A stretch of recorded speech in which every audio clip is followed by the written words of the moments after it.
Morning friends, कैसे हैं आप लोग। आशा करता हूं कि आप लोग स्वस्थ होंगे। आपके अपने चैनल टीम शिक्षा में आपका दोस्त स्वागत करता है। मैं आपका दोस्त मॉर्निंग का करंट अफेयर्स लेके आ गया हूं। आपके लिए अपडेट है फ्रेंड, हर सैटरडे संडे अब हमारा जनरल अवेयरनेस का भी एक क्लास शुरू हो रहा है, उसे भी देखिए। आज 2 जुलाई है। आज का करंट अफेयर अपडेट से शुरू करेंगे, पर उससे पहले लास्ट वीडियो में मैंने आपसे एक क्वेश्चन किया था, ईस्टर्न रेलवे का जोनल हेडक्वार्टर कहाँ है। इसका सही जवाब है कोलकाता। ईस्टर्न रेलवे का जोनल हेडक्वार्टर कोलकाता में है। कोलकाता जो कि वेस्ट बंगाल राज्य की राजधानी भी है। वेस्ट बंगाल के वर्तमान मुख्यमंत्री का नाम ममता बनर्जी है। अच्छा, आइए चलो ईस्टर्न रेलवे पे अब बात करते हैं। ईस्टर्न रेलवे की शुरुआत जो है वो 14 अप्रैल 1952 में 1952 में की गई थी।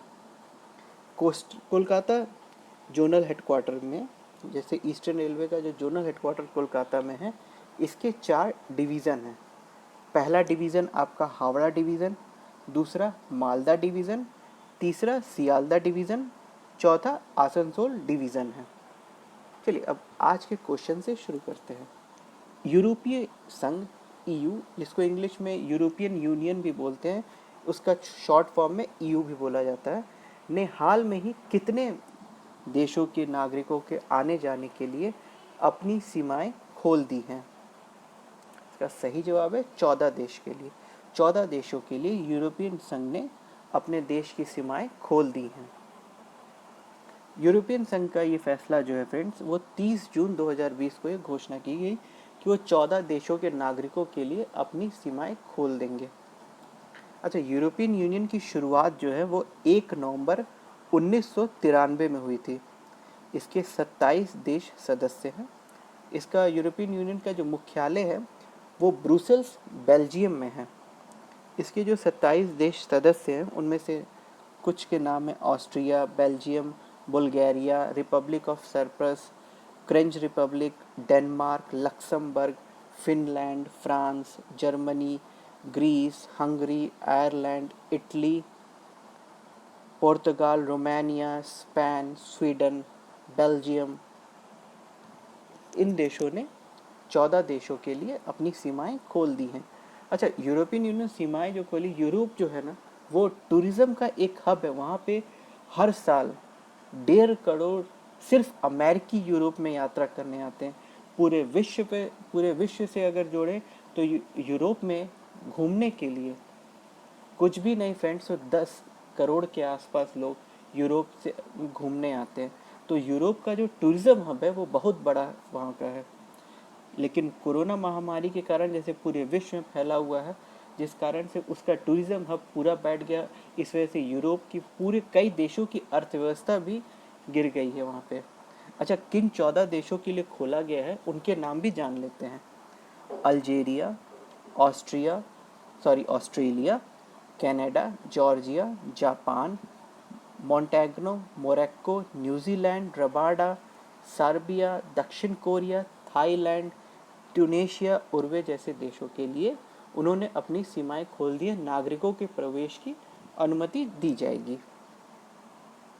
नेक्स्ट क्वेश्चन, निम्न में से किस राज्य ने किल कोरोना अभियान की शुरुआत की है। इसका सही जवाब है ए, मध्य प्रदेश। मध्य प्रदेश ने कोरोना महामारी से लड़ने के लिए एक अभियान की शुरुआत की है जिसका नाम किल कोरोना रखा गया है। मध्य प्रदेश के मुख्यमंत्री जो हैं शिवराज सिंह चौहान, उनकी सरकार ने यह अभियान शुरुआत किया है। मध्य प्रदेश की जो राजधानी है भोपाल में ये सर्वे शुरू किया गया है। वहाँ के लोगों के सर्वे किया जा रहा है, सैम्पलिंग किया जा रहा है, लोगों से उनके सेहत के बारे में पूछा भी जा रहा है, साथ ही उनका तापमान भी जांचा जा रहा है। कोरोना के लक्षण पर रैपिड टेस्ट किट से भी जांच की जा रही है। भोपाल के जो 50 से भी अधिक इलाकों में अब तक जैसे मिला है न्यूज़ में, 50 से अधिक इलाकों या 60-70 इलाकों में यह अभियान चलाया जा रहा है अभी वर्तमान में। शिवराज सिंह चौहान जो हैं वो मध्य प्रदेश के मुख्यमंत्री हैं। आनंदीबेन पटेल को मध्य प्रदेश में अतिरिक्त कार्यभार के उसमें मिला है राज्यपाल का। वैसे मध्य प्रदेश के राज्यपाल जो है वो लालजी टंडन, लेकिन कई समय से वो अस्वस्थ होने के कारण वो लखनऊ में अस्पताल में एडमिट हैं, जिस वजह से आनंदीबेन पटेल को अतिरिक्त कार्यभार दिया गया है। आनंदीबेन पटेल उत्तर प्रदेश की भी राज्यपाल हैं। मध्य प्रदेश के जो स्वास्थ्य मंत्री हैं उनका नाम श्री नरोत्तम मिश्रा है। नेक्स्ट क्वेश्चन, हाल में ही भारत के किस युवा अंपायर को आईसीसी एथलीट पैनल में शामिल किया है? इसका सही जवाब है सी, नितिन मेनन को। नितिन मेनन को भारत के युवा अंपायर के उसमें आईसीसी के एथलीट पैनल में शामिल किया गया है। अच्छा, नितिन मेनन को नाइजेल लोंग की जगह 2020-21 में के सत्र में उनको अंतर्राष्ट्रीय क्रिकेट परिषद इंटरनेशनल क्रिकेट काउंसिलिंग के अंपायरों के एथलीट में शामिल किया गया है। इनका जो अनुभव है वो 3 टेस्ट का है, 24 एक दिवसीय, 24 वनडे मैचेस का और 16 T20 अंतर्राष्ट्रीय मैचेस इंटरनेशनल में अंपायरिंग का उनका अनुभव है। अच्छा, वो तीसरे भारतीय ऐसे हैं जिनको इसमें शामिल किया गया।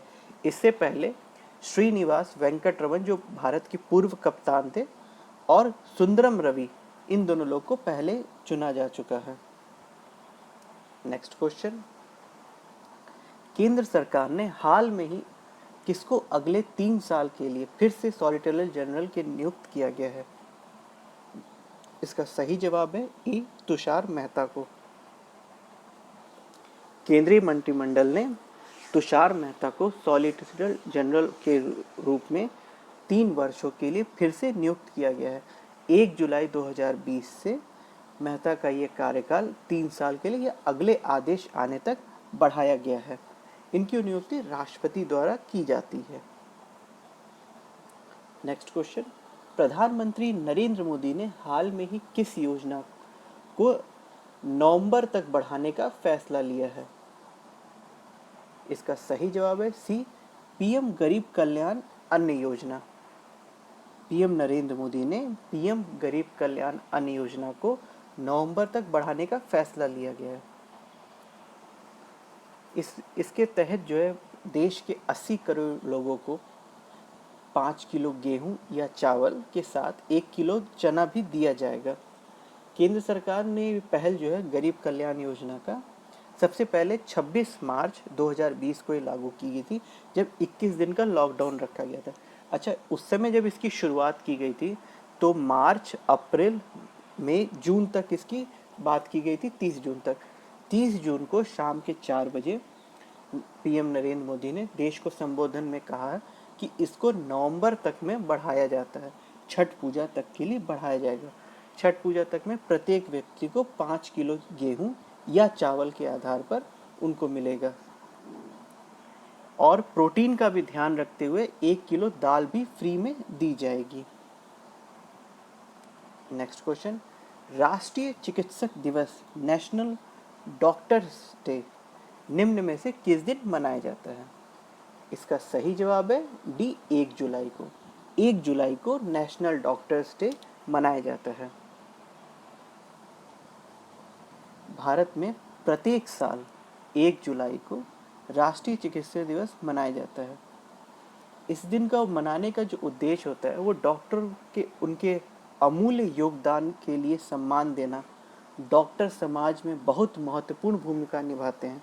इस समय कोरोना महामारी से बचाव के लिए हम लोग तो अपने घर में बैठ के वर्क फ्रॉम होम कर रहे हैं, हम लोग आपके लिए वीडियोस बना रहे हैं, लेकिन हमारे डॉक्टर फ्रंट एंड पे लड़के कोरोना से लड़ते हुए देश की सेवा कर रहे हैं, किसी अपने जान की परवाह न करते हुए। हमारी पूरी टीम की तरफ से पूरे डॉक्टर्स को सैल्यूट है।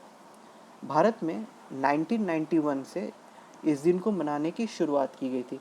तब से प्रत्येक 1 जुलाई को भारत में राष्ट्रीय चिकित्सा दिवस के रूप में मनाया जाता है।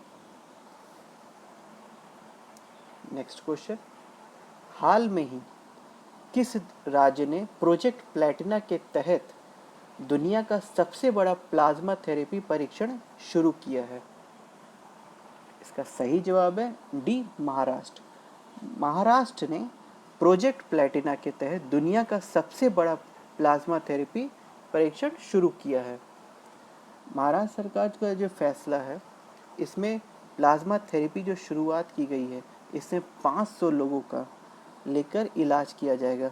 ये दुनिया का सबसे बड़ा ट्रायल कम ट्रीटमेंट प्रोजेक्ट है।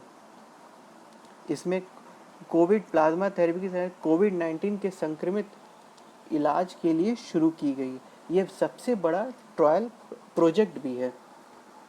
अच्छा, महाराष्ट्र में जो है प्रोजेक्ट प्लैटिना के तहत प्लाज्मा थेरेपी शुरू की गई है और दिल्ली सरकार ने प्लाज्मा बैंक बनाया है, जिसमें वो जो प्लाज्मा की बीमारी से जो लोग ठीक हो गए हैं पहले, उनको फ़ोन करके दिल्ली सरकार बुला रही है ताकि वो अपना प्लाज्मा डोनेट करें, जिससे वो जो लोग अभी अस्वस्थ हैं, कोरोना महामारी से लड़ रहे हैं, उनके स्वस्थ किया जा सके।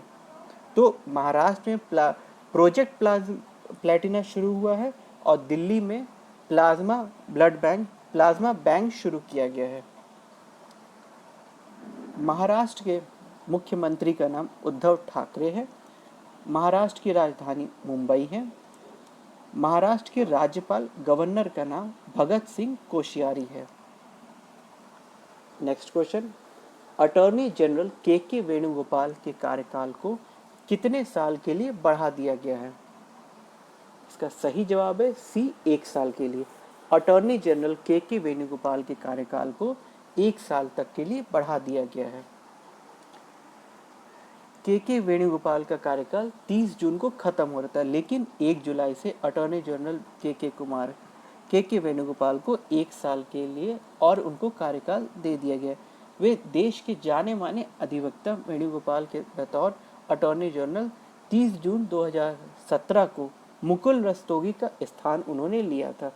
अच्छा, अटॉर्नी जनरल जो होता है वो एक कॉन्स्टिट्यूशनल पद होता है। कॉन्स्टिट्यूशनल कहेंगे हम, भारत का सबसे बड़ा लॉ ऑफिसर होता है तरीके से, वो भारत को रिप्रेजेंट करता है। अटॉर्नी जनरल जो है वो भारत के किसी भी कोर्ट, सुप्रीम कोर्ट में, आपका हाई कोर्ट में, डिस्ट्रिक्ट कोर्ट, कहीं भी जाके सरकार से जो संबंधित, गवर्नमेंट ऑफ इंडिया से संबंधित जो भी केसेस होंगे उनको वो डील कर सकते हैं। अटॉर्नी जनरल जो होते हैं वो इंटरनेशनल कोर्ट जो होते हैं उसमें भी वो भारत को रिप्रेजेंट करते हैं, गवर्नमेंट को रिप्रेजेंट करते हैं। अच्छा, ये अटॉर्नी जनरल जो होते हैं इनकी योग्यता ये होती है कि ये सुप्रीम कोर्ट के जज बनेंगे, इतनी उनकी योग्यता होगी तभी उनको अटॉर्नी जनरल का पद दिया जाता है। एक इसमें वर्ड आता है सॉलिसिटर जनरल ऑफ इंडिया, ये होते हैं सेकंड लॉ ऑफिसर होते हैं भारत के। ये कोई कॉन्स्टिट्यूशनल पद नहीं होता है, यही बस अंतर है इसमें। ये कोई कॉन्स्टिट्यूशनल नहीं होता, अटॉर्नी जनरल कॉन्स्टिट्यूशनल होते हैं। और एक और इसमें आता है friends, advocate general of India. तो एडवोकेट जनरल ऑफ इंडिया जो होता है वो किसी एक राज्य से संबंधित होता है। जैसे कि उत्तर प्रदेश का जो एडवोकेट जनरल ऑफ इंडिया होगा वो उत्तर प्रदेश के हाई कोर्ट या उत्तर प्रदेश के डिस्ट्रिक्ट कोर्ट के किसी भी कोर्ट में जाके उत्तर प्रदेश के वो उत्तर प्रदेश गवर्नमेंट को रिप्रेजेंट कर सकता है। हर स्टेट का अलग अलग एडवोकेट जनरल ऑफ इंडिया वो अपने स्टेट में देखता है, और अटॉर्नी जनरल और सॉलिसिटर जनरल ये देश के किसी भी कोर्ट में ये देख सकते हैं। नेक्स्ट क्वेश्चन, किस राज्य के वन विभाग ने पिथौरागढ़ जिले के कुमायूं के मुनस्यारी में भारत का पहला कवक पार्क, लिंचन पार्क विकसित किया है? इसका सही जवाब है उत्तराखंड। उत्तराखंड के जो वन विभाग ने पिथौरागढ़ जिले में कुमायूं के भारत का पहला कवक पार्क, लिंचन पार्क विकसित किया गया। लाइकेन जो है वो हिमालय में 5000 मीटर तक ऊंचाई पर उगने वाला एक महत्वपूर्ण प्रजातियों में से एक है। इस परियोजना का उद्देश्य विभिन्न लाइकेन प्रजातियों के वितरण, उनके निवास, रूपात्मक, शारीरिक पहलुओं सर्वेक्षण और साहित्य समीक्षा को देखते हुए किया जा रहा है, और उनके साथ स्थान पर होने वाले वर्तमान खतरों का भी अध्ययन करना, उपयुक्त संरक्षण रणनीतियों को भी तैयार करना है। उत्तराखंड जो है, उत्तराखंड के मुख्यमंत्री का नाम त्रिवेंद्र सिंह रावत है। उत्तराखंड के राज्यपाल का नाम बेबी रानी मौर्य है। अच्छा, उत्तराखंड में पहले जो उत्तराखंड की राजधानी थी वो देहरादून थी, लेकिन जब से उत्तराखंड उत्तर प्रदेश से अलग हुआ तब से वहाँ मांग चल रही थी कि एक पठारी जैसे क्योंकि वो उत्तराखंड पूरा पहाड़ी एरिया है, तो वो पहाड़ी क्षेत्र का एक राज्य शहर को वहाँ की राजधानी बनाना चाहते हैं। तो वर्तमान में त्रिवेंद्र सिंह रावत ने अभी हाल में ही ये अधिघोषणा सूचित की है, सबको नोटिस जारी किया था उत्तराखंड में कि गैरसैंण को उत्तराखंड का ग्रीष्मकालीन राजधानी बनाया जाएगा और देहरादून को शीतकालीन राजधानी बनाया जाएगा। गैरसैंण समर वेकेशन रहेगा उत्तराखंड का और देहरादून विंटर कैपिटल रहेगा उत्तराखंड का। नेक्स्ट क्वेश्चन, फिंच रेटिंग ने 2020-21-22 में विकास दर के अनुमान को 9.5% से घटाकर कितने प्रतिशत कर दी गई है? इसका सही जवाब है ए 8%। फिंच रेटिंग ने वित्तीय वर्ष 2021-22 के विकास दर के अनुमान को 9.5% से घटा के 8% कर दी है। फिंच रेटिंग का जो ये अनुमान है वो इंडियन इकोनॉमिक ग्रोथ रेट को घटाकर 8 कर दिया गया।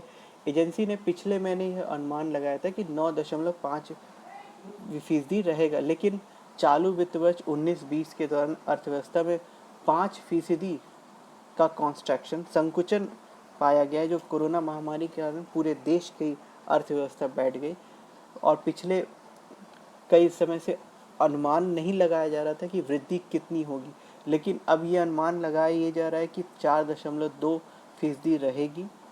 तो जो 9.5 था उससे बहुत गिरा है भारत की इकॉनमी, जिस वजह से 2021-22 का उन्होंने जो अपना स्टडी किया है इकॉनमी ग्रोथ का, उसमें 8% कर दिया गया। अच्छा, ये फिंच रेटिंग जो होती है वो न्यूयॉर्क में कंपनी है, वो उसका हेडक्वार्टर न्यूयॉर्क में है। अच्छा, ये एक इकलौती ऐसी रेटिंग कंपनी है जिसका डुअल हेडक्वार्टर है। डुअल हेडक्वार्टर मतलब कि इसका हेडक्वार्टर जो है वो न्यूयॉर्क में भी है और लंदन में भी है। न्यूयॉर्क जो है वो अमेरिका का सबसे बड़ा शहर है और अमेरिका के राजधानी वाशिंगटन डीसी है। अमेरिका के वर्तमान में जो राष्ट्रपति हैं डोनाल्ड ट्रंप हैं। लंदन जो है वो यूनाइटेड किंगडम का कैपिटल है और यूनाइटेड किंगडम के वर्तमान में जो प्राइम मिनिस्टर हैं वो बोरिस जॉनसन है। अच्छा, इसकी जो फिंच रेटिंग की जो शुरुआत हुई थी वो 1914 में हुई थी। यह एक प्रकार का एक फाइनेंशियल सर्विस है, वित्तीय सेवाओं वाला, वित्तीय संबंधित सेवाओं का एक रेटिंग एजेंसी है, कंपनी है ये। इसके तहत रेटिंग की जाती है। जब इसकी शुरुआत की गई थी तो इसका ऑफिस न्यूयॉर्क में ही था, लेकिन बाद में इसका एक डुअल हेडक्वार्टर के उसमें करते हुए लंदन में भी एक इसका हेडक्वार्टर बना दिया गया।